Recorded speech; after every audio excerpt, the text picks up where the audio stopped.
اب یہاں پہ جب یہ اللہ تعالیٰ نے حکم دیا نا کہ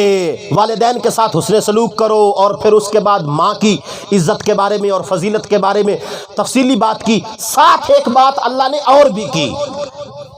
وہ کیا؟ وہ بات یہ اللہ تعالیٰ نے ارشاد فرمایا وَإِن جَاهَدَاكَ، کہ ایک موڑ ایسا ہے کہ جس موڑ پہ آ کے والدین کی نافرمانی کرنا شریعت میں ٹھیک ہے،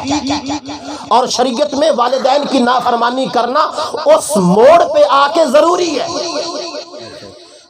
اب یہاں پہ یہ بات بھی آپ کو سمجھ میں آ جائے گی، کائنات قربان ہو سکتی ہے ماں باپ کے قدموں پر، اور ایک جگہ ایسی بھی ہے کہ جہاں پہ ماں باپ قربان ہو سکتے ہیں لیکن وہ چیز قربان نہیں ہو سکتی۔ اگر کسی نے ذہن میں سوچ لیا ہے کہ وہ وَإِن جَاهَدَاكَ، پہلے تو یہ ذہن میں رکھو کہ کائنات کا ذرہ ذرہ ماں باپ کے قدموں پہ وار کے فدا کیا جا سکتا ہے، لیکن ایک چیز ایسی کہ اس چیز پہ خود والدین کو بھی قربان کیا جا سکتا ہے۔ وہ کیا چیز ہے؟ وَإِن جَاهَدَاكَ، ایک جگہ پہ آیا اَلَا أَن تُشْرِكَ، دوسری جگہ پہ آیا وَإِن جَاهَدَاكَ لِتُشْرِكَ۔ اگر تیرے والدین تجھے میرے مقابلے میں، اللہ فرما رہا ہے میرے مقابلے میں بت پرستی کی دعوت دیں، شرک کی دعوت دیں، اسلام کے ساتھ بغاوت کی دعوت دیں، تو پھر قرآن بولا، اللہ تعالیٰ نے حکم دیا اور وضاحت فرمائی کہ جس والدین کے قدموں پہ کل کائنات قربان ہو سکتی ہے، جب دین کو ضرورت پڑے اور توحید کے پرچم کو بلند کرنے کا وقت آ جائے، تو ساری عزتیں امی کو اور ابو کو یہ دی تھیں دین نے، تو جب وہ دین سے دور ہونے کا کہہ رہے ہیں، جب والدین ایسے ہوں کہ وہ دین سے بغاوت کا کہیں، تو پھر دین کے جھنڈے کو بلند کیا جائے گا، والدین کو دین پر قربان کر دیا جائے گا۔ حضرت سعد رضی اللہ تعالیٰ عنہ، یہ صحیح مسلم شریف کے اندر حدیث پاک ہے، اور اس حدیث کے بعد ایک حدیث اور بیان کر کے آج کی بات کو مکمل کرتے ہیں۔ حضرت سعد رضی اللہ تعالیٰ عنہ جب ایمان لے کے آئے تو ان کی امی نے یہ شرط لگا دی، یہ اس آیت کا شان نزول ہے، سورۃ احقاف کی آیت نمبر 15 کا۔ ماں نے شرط لگائی کہ بیٹا تیرے رب نے میرے ساتھ حسن سلوک کا حکم نہیں دیا؟ تو بیٹا کہنے لگا حضرت سعد امی جی دیا ہے حکم۔ تو ماں نے کہا کہ پھر میری بات کو مانو، اپنے نبی کی تکذیب کرو، جھٹلاؤ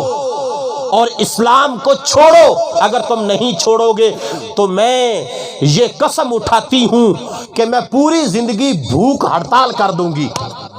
تو جب صحابی کے سامنے، حضرت سعد رضی اللہ تعالی عنہ کے سامنے ماں نے یہ کہہ دیا، اب یہ ہے وہ عمل جو پریکٹیکلی طور پہ صحابہ اکرام نے قرآن کی تفسیر کا حق ادا کیا، کہ پتہ تھا صحابہ اکرام کو ماں کے مقام و مرتبے کا، پتہ تھا صحابہ اکرام کو جو حضور کی کچہری میں بیٹھ کے قرآن کو اترتا دیکھ کر قرآن کو مصطفیٰ کی زبان سے سن کے ایمان لانے والے تھے۔ اگر ان کو ماں کی شان کا نہیں پتا تھا تو پھر اور پتہ کس کو تھا؟ پتہ تھا۔ تو جب ماں نے یہ کہا کہ بیٹا اگر تم اپنے نبی کو نہیں جھٹلاؤ گے میں بھوک ہڑتال کر دوں گی، تو اس وقت حضرت سعد رضی اللہ تعالی عنہ نے یہ واضح طور پہ یہ آیت پڑھ کے سنائی، کہنے لگے امی وَوَصَّيْنَا الْإِنسَانَ بِوَالِدَيْهِ حُسْنًا، یہ حکم ہے والدین کے ساتھ حسن سلوک کا، حملتہ امہ وہنًا علی وہن وفصالہ، یہ حکم ہے کہ تم نے تکلیف کے ساتھ مجھے پیٹ میں اٹھایا، تکلیف کے ساتھ مجھے جنم دیا، تکلیف کے ساتھ مجھے دودھ پلا کے میری پرورش کا حق ادا کیا، یہ سب کچھ ہے، تم اپنے قدموں کے نیچے میرے لیے جنت رکھتی ہو، لیکن یہ سب کچھ تب ہے اگر محمد مصطفیٰ کی غلامی ہے، اگر دین اسلام کی سربلندی ہے۔ اگر مصطفیٰ نہیں تو پھر کائنات میں کوئی ماں نہیں، اگر مصطفیٰ نہیں اور اسلام اور قرآن نہیں تو پھر کائنات میں کسی کی عزت نہیں ہے۔ ان ماؤں کو تو حضور کے قدموں کے عرب پر جلوہ گر ہونے سے پہلے بیٹے رسی ڈال کے منڈیوں میں بولی لگا کے بیچ آتے تھے۔ اگر ماؤں کو مقام و مرتبہ ملا ہے میرے نبی کے قدموں کی برکت سے ملا ہے، اگر بیٹیوں کو عزت کے تاج پہنائے گئے ہیں تو حضور کے قدموں کی برکت سے پہنائے گئے ہیں۔ تو یہ تین موقع ہو گئے، پہلا والدین کے ساتھ حسن سلوک کا، دوسرا ماں کی فضیلت کا، تیسرا کہ اگر موڑ زندگی میں ایسا آ جائے کہ والدین دین سے ہٹنے کا کہہ رہے ہوں اور دین کہے کہ یہ کرنا ہے، والدین کہے کہ نہیں کرنا، تو جب مقابلہ والدین اور دین کے درمیان میں ہو جائے تو پھر ساتھ دین کا دینا ہے، والدین کا صرف دین کے معاملے کے علاوہ باقی ہر قسم کی تابعداری اپنے والدین کی کرنی ہے۔